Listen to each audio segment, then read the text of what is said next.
ومنكم صالح الأعمال.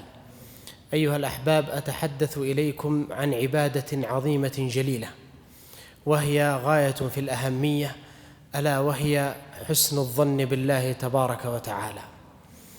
جاء في الحديث عن أبي هريرة رضي الله عنه أن رسول الله صلى الله عليه وسلم قال: حسن الظن بالله من حسن العبادة، وما ظن أحد بالله خيرا إلا أعطاه الله ظنه. يقول النبي عليه الصلاة والسلام: يقول الله تعالى في الحديث القدسي: أنا عند ظن عبدي بي فليظن بي ما شاء، إن ظن خيرا فله، وإن ظن شرا فله. ويقول ابن مسعود رضي الله عنه: والذي نفسي بيده ما ظن أحد بالله خيرا إلا أعطاه الله ظنه، ذلك أن الخير بيده. فالواجب على المسلم أن يكون في حسن ظن بالله تبارك وتعالى وتفاؤل دائم، وهذا حال المؤمن. يقول النبي عليه الصلاة والسلام: عجبا لأمر المؤمن إن أمره كله له خير، وليس ذلك لأحد إلا للمؤمن. إن أصابته سراء شكر فكان خيرا له، وإن أصابته ضراء صبر فكان خيرا له، وليس ذلك لأحد إلا للمؤمن. وكل شيء قد كتبه الله، فلما الحزن ولما الأسف؟ ما أتاك قد كتبه الله لك، وما صرف عنك قد صرفه الله عنك. ما أصاب من مصيبة في الأرض ولا في أنفسكم إلا في كتاب من قبل أن نبرأها، إن ذلك على الله يسير، لكي لا تأسوا على ما فاتكم ولا تفرحوا بما آتاكم. ومن يتأمل حال النبي عليه الصلاة والسلام يجده في تفاؤل دائم وحسن ظن بالله، وهو قد تلقى عليه الصلاة والسلام من الشدائد والأهوال والكروب أشدها. ما أحد لقي من الشدائد مثل ما لقيها النبي عليه الصلاة والسلام. تقول عائشة للنبي عليه الصلاة والسلام: يا رسول الله، هل مر عليك يوم كان أشد عليك من يوم أحد؟ لأن يوم أحد بالنسبة للنبي عليه الصلاة والسلام استثنائي، هزم فيه المسلمون، والنبي عليه الصلاة والسلام شج رأسه وكسرت رباعيته، وقتل جمع غفير من أصحابه، كان من أحب أصحابه إليه حمزة. فكانت تظن عائشة أن ما مر على النبي عليه الصلاة والسلام كيوم أحد، فتقول: هل مر عليك يوم كان أشد عليك من يوم أحد؟ قال: لقيت من قومك ما لقيت، فخرجت حتى أتيت الطائف وعرضت نفسي على ابن عبد ياليل بن كلال، عرض دعوته عليه الصلاة والسلام، فلم يجبني إلى ما أردت، فخرجت وطرد عليه الصلاة والسلام من الطائف ورمي بالحجارة حتى أدموا قدميه. قال: فخرجت وأنا مهموم على وجهي، ولم أستفق إلا وأنا بقرن الثعالب في السيل 46 كيلو، يمشي مهموم ما يحس بنفسه، لأنه خرج من مكة مطرودا عليه الصلاة والسلام، يريد النصرة من الطائف، فطرد من الطائف حتى لما عاد إلى مكة عاد في جوار مشرك المطعم. يقول: فإذا بسحابة قد أظلتني، فإذا فيها جبريل، فسلم علي ثم قال: يا محمد، إن الله قد سمع قول قومك لك، وهذا ملك الجبال أرسله معي لتأمره بما تشاء. قال: فسلم علي ملك الجبال ثم قال: يا محمد، إن الله قد سمع قول قومك لك وما ردوا عليك، فإن شئت أن أطبق عليهم الأخشبين فعلت، لأن أهل مكة يسكنون بين جبلين الأخشبين. قال: إن شئت أن أطبقها عليهم فعلت. ماذا قال النبي عليه الصلاة والسلام في هذا الهم والكرب والحزن؟ قال: لا، دعهم، لعل الله يخرج من أصلابهم من يؤمن بالله لا يشرك به شيئا. شوف حسن الظن والتفاؤل وهو في شدة وكرب عليه الصلاة والسلام. فواجب المسلم أن يكون في حسن ظن مع الله، لأنك تتعامل مع الله، فما أتاك هو خير، وما صرف عنك هو شر، والمصيبة التي تصيبك أيضا هي خير لك. ويتأكد حسن الظن في مواطن كثيرة في حياة المسلم، نذكر منها على سبيل الإجمال. أولا، الموت هو من آكد ما يمكن أن يكون حسن الظن فيه، لأن الإنسان إذا كان في حالة الموت فهو في إدبار من الدنيا وإقبال على الآخرة، خلاص انقطع من الدنيا من كل شيء، حتى أن ماله الذي هو له يحجر عليه من التصرف فيه، خلاص يتصرف بثلث. يقول النبي عليه الصلاة والسلام: إن الله تصدق لكم بثلث أموالكم عند وفاتكم زيادة لكم في أعمالكم. طيب وبقية المال خلص للورثة، ما له شيء. هو الآن محسوب على أهل الآخرة أكثر من كونه محسوب على أهل الدنيا.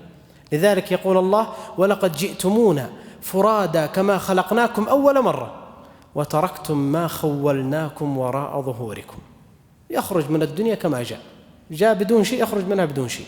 فإذا كان في حال الموت آكد ما يمكن أن يكون في حسن الظن، أنت مقبل على الله. ولذلك يقول الله: فلولا إذا بلغت الحلقوم وأنتم حينئذ تنظرون ونحن أقرب إليه منكم ولكن لا تبصرون. دخل واثلة بن الأسقع رضي الله عنه ومعه جماعة من صحابة رسول الله على يزيد بن الأسود رضي الله عنه وهو في مرض موته، حتى جلسوا بين يديه، فأخذ يزيد بن الأسود بيد واثلة ومسح بها وجهه وجسده، لأن واثلة بايع النبي عليه الصلاة والسلام بيده. فقال واثلة: يا يزيد، واحدة أسألك عنها في هذا الموطن، كيف تجد حسن ظنك بالله؟ قال: حسن. قال: أبشر، فإني سمعت رسول الله صلى الله عليه وسلم يقول: أنا عند ظن عبدي بي فليظن بي ما شاء، إن ظن خيرا فله وإن ظن شرا فله. أيضا من المواطن التي يتأكد فيها حسن الظن بالله عند الشدائد والكروب والمحن. الشدائد التي تمر بالإنسان مؤلمة لكنها تدفعه إلى الله. أنتم تأملوا حال الإنسان إذا مر به مرض وعجز ما وجد له علاج، إذا مرت به شدة، إذا مرت به ضائقة مالية، إذا مر به أي كرب في الدنيا وانقطعت حيلته من كل أحد يساعده، تجده يكثر من الاستغفار، يقوم الليل، يتقرب إلى الله أكثر من ذي قبل، ولا لا؟ وهذه لا تعد هذه يعني مثلبة أو شيء سيء، بل هو حسن. هذا حال الإنسان، يعني يلجأ إلى الله. النبي عليه الصلاة والسلام دخل إلى المسجد فوجد أبو الدرداء رضي الله عنه من كبار الصحابة، قال: يا أبا الدرداء، ما لي أراك في المسجد في غير وقت صلاة، ما هي عادتك تأتي في هذا الوقت؟ قال: يا رسول الله، هموم لزمتني وديون أغمتني. لما أحس بالدين والهم والغم وين ذهب؟ لجأ إلى الله. هذا حال المسلم. فالمصيبة والكرب والشدة تدفع الإنسان إلى الله، لا شك أنها مؤلمة لكنها تدفعه إلى الله، وإذا لجأ إلى الله وجد الله. تأملوا معي قصة الثلاثة الذين خلفوا، هؤلاء من كبار الصحابة وتخلفوا عن غزوة تبوك مع النبي عليه الصلاة والسلام، فجاء الأمر من الله أن يهجروا، فأمر النبي صلى الله عليه وسلم بهجرهم 50 يوما، ما أحد يكلمهم ولا يأخذ ولا يعطي معهم ولا يبايع ولا يشاري ولا شيء. حتى يقول كعب بن مالك رضي الله عنه: كنت أجلدهم وأشبهم، يعني أخرج، هم قعدوا في البيت وأنا أخرج، حتى أني آتي مسجد رسول الله فأدخل فأسلم، فأرى النبي صلى الله عليه وسلم يحرك شفتيه، فلا أدري أقول أرد عليه السلام أم لا، حتى يقول: تسلقت يوما على جدار ابن عمي أبو قتادة وأحب الناس إلي، فقلت: يا أبا قتادة، هل تعلمني أحب الله ورسوله؟ فما رد علي. قال: فعدت عليه ثم عدت الثالثة، قال: الله ورسوله أعلم. شدة. ماذا فعل كعب؟ يقول كعب: فلما كنت في صبيحة اليوم 50 أصلي الفجر على ظهر بيتي وكنت على الحال التي ذكر الله. ماذا قال الله؟ قال: وعلى الثلاثة الذين خلفوا حتى إذا ضاقت عليهم الأرض بما رحبت وضاقت عليهم أنفسهم وظنوا أن لا ملجأ من الله إلا إليه. إيش اللي صار؟ قال: ثم تاب عليهم ليتوب. لما ظنوا أن لا ملجأ لهم من الله إلا إليه ولجأوا إلى الله سبحانه وجدوه سبحانه فتاب عليهم. بل وخلد الله هذه التوبة في القرآن. يقول كعب: فلما نزلت أتيت مسجد رسول الله فطفق الناس يهنئونني يبشرونه. قال: فلما دخلت المسجد وإذا النبي صلى الله عليه وسلم جالس فقال: تعال. فأتيته حتى جلست بين يديه فقال: يا كعب، أبشر بخير يوم مر عليك منذ ولدتك أمك. توبة الله عليك. لما لجأ إلى الله وجده سبحانه. يقول النبي عليه الصلاة والسلام في الحديث، يقول: 3 ممن كانوا قبلكم من بني إسرائيل لجأوا إلى غار فانطبقت عليهم الصخرة فسدت عليهم الباب، ثم قالوا: إنه لن ينجيكم من هذا إلا أن تدعوا الله بصالح أعمالكم. خلاص ما عاد عندك إلا حسن الظن في العمل الصالح الذي قدمته بين يديك. يجمل ولا ما يجمل؟ قال: فذكر الأول عملا صالحا ثم قال: إن كنت فعلته ابتغاء وجهك فافرج عنا ما نحن فيه. ثم الثاني ثم الثالث. قال النبي عليه الصلاة والسلام: ثم انفرجت عنهم الصخرة وخرجوا يمشون. شوف اللجوء إلى الله وحسن الظن به تجده سبحانه. أيضا من المواطن التي يتأكد فيها حسن الظن بالله تبارك وتعالى عند الفاقة والشدة. الفقر مؤلم والدين مؤلم والحاجة مؤلمة، والنبي عليه الصلاة والسلام استعاذ بالله منها، من الفقر ومن غلبة الدين ومن الغلاء. وأنا أكاد أجزم أنه لا يمر مجلس يجلس فيها الناس اليوم إلا ويتحدثون الغلاء لازم يمرون عليه، الأسعار ولا لا؟ هذا حال الناس. والنبي عليه الصلاة والسلام استعاذ بالله من الفقر ومن الغلاء ومن غلبة الدين، لأن فيها قهر للرجال. لكن هذه الأمور التي تحصل كلها هي كلها أسباب، وهي بيده سبحانه. هو الذي يديلها فيرفع ويخفض ويعطي ويمنع. ما يفتح الله للناس من رحمة فلا ممسك لها، وما يمسك فلا مرسل له من بعده. فهذه كل التي تحصل بيده سبحانه، هي أسباب، وهي بيده سبحانه لنلجأ إليه، نحسن الظن به ونعلم أنه سبحانه يعطي ويمنع. فيعطي الإنسان المال لأنه يعلم أن في ذلك خير له، وما يصيب الإنسان من فاقة ومن حاجة ومن شدة أيضا خير له. فالله سبحانه وتعالى يريد أن يسمع صوتك. هو يعلم حاجتك، يعلم فقرك، يعلم ما أنت فيه، لكنه يحب أن يسمع صوتك، يحب أن تدعوه سبحانه. الله يغضب إن تركت سؤاله، وبني آدم حين يسأل يغضب. الجأ إليه سبحانه، اطلبه حاجتك. كان الصحابة يقول النبي عليه الصلاة والسلام في الحديث، يقول: يعلمنا أن نسأل الله كل شيء، حتى لو انقطع شسع نعل أحدنا سأل الله. يعلمهم كيف يتعلقون بالله. خلاص فرغ قلبك من كل أحد إلا من الله، فستجده سبحانه. وهو سبحانه الغني عن عباده، هو غني عن عبادته. إن الله غني عنكم ولا يرضى لعباده الكفر. في الحديث القدسي في حديث أبي ذر عند مسلم، يقول الله تبارك وتعالى: يا عبادي لو أن أولكم وآخركم وإنسكم وجنكم قاموا في صعيد واحد فسألوني فأعطيت كل واحد منهم مسألته ما نقص ذلك من ملكي شيئا إلا كما ينقص المخيط إذا أدخل البحر. تظن أن الإبرة إذا أدخلت البحر ترجع بشيء؟ فكذلك ملك الله لا ينقص شيء.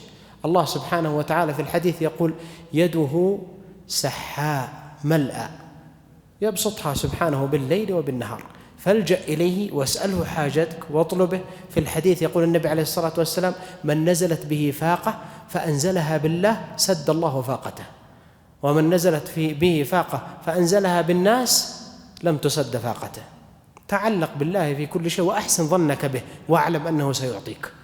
أيضا من المواطن التي يتأكد فيها حسن الظن عند الدعاء. إذا رفع الإنسان يديه إلى ربه فليحسن ظنه به ويعلم أنه سيجيب دعاءه. النبي عليه الصلاة والسلام يقول: لا يقول أحدكم اللهم اغفر لي إن شئت، اللهم ارحمني إن شئت، فإن الله لا مستكره له، ولكن ليعزم المسألة. اسأله واعلم أنه سيجيبه. الله يستحي، يقول النبي عليه الصلاة والسلام: إن الله حيي كريم يستحي من عبده إذا رفع يديه إليه أن يردهما صفرا خائبتين. فإذا سألت الله فاعلم أن هذا الدعاء سيجاب، فإما أن يعجله لك، وإما أن يدفع عنك من السوء بقدره، وإما أن يدخره لك لتوافيه به يوم القيامة. وفي كل الحالات أنت الكسبان، فالجأ إليه سبحانه، هو الغني، وينزل في كل ليلة في الثلث الآخر من الليل نزولا يليق بجلاله وعظمته، ثم يقول: هل من سائل فأعطيه؟ هل من داع فأستجيب له؟ هل من مستغفر فأغفر له؟ أتظن أنك إذا كنت مضطرا إلى شيء ولجأت إليه سبحانه في ساعة الإجابة وسألته حاجتك، أتظن أنه يردك سبحانه؟ ما يردك. أمن يجيب المضطر إذا دعاه ويكشف السوء؟ من؟ سبحانه هو الله. أيضا من المواطن التي يتأكد فيها حسن الظن عند التوبة. طبيعة الإنسان أن كثير يخطئ ويسرف، وكل الناس الصالحين وغيرهم، لكن يقول ابن الجوزي: إذا رأيت الصالحين فلا تظن أن الله قد عصمهم من الذنوب، ولكن الله جملهم بستره بس، ولا ما في فرق. هو بشر يخطئ ويصيب ويقع في الذنب ويقع في المعصية مثله مثل غيره. لذلك يقول الله تبارك وتعالى: يا عبادي إنكم تخطئون بالليل والنهار وأنا أغفر الذنوب جميعا فاستغفروني أغفر لكم. وإذا سألك عبادي عني فإني قريب أجيب دعوة الداعي إذا دعان فليستجيبوا لي وليؤمنوا بي لعلهم يرشدون. ويقول عليه الصلاة والسلام: يقول الله تبارك وتعالى: يا ابن آدم لو بلغت ذنوبك عنان السماء ثم استغفرتني غفرت لك على ما كان منك ولا أبالي. تعلق بالله. في الحديث يقول النبي عليه الصلاة والسلام: كان في من كان قبلكم رجلان من بني إسرائيل، أحدهما عابد والآخر عاصي مسرف، فكان هذا العابد أخوه ينصحه وهو لا يستجيب، فجزع منه يوما فقال: والله لا يغفر الله لفلان. فقال الله: من ذا الذي يتألى علي ألا أغفر لفلان؟ إني قد غفرت له وأحبطت عملك. فالله سبحانه وتعالى يبسط يده بالليل ليتوب مسيء النهار، ويبسط يده بالنهار ليتوب مسيء الليل حتى تطلع الشمس من مغربها، وهو الغني سبحانه. فإذا وقعت في شيء، وقعت في معصية أو لم تقع في شيء، اجعل اتصالك بالله دائما. يقول أبو هريرة في الحديث: كنا نعد للنبي صلى الله عليه وسلم في المجلس يستغفر الله ويتوب إليه في المجلس الواحد أكثر من 1000 مرة، وهو النبي صلى الله عليه وسلم. أليس غيره من باب أولى؟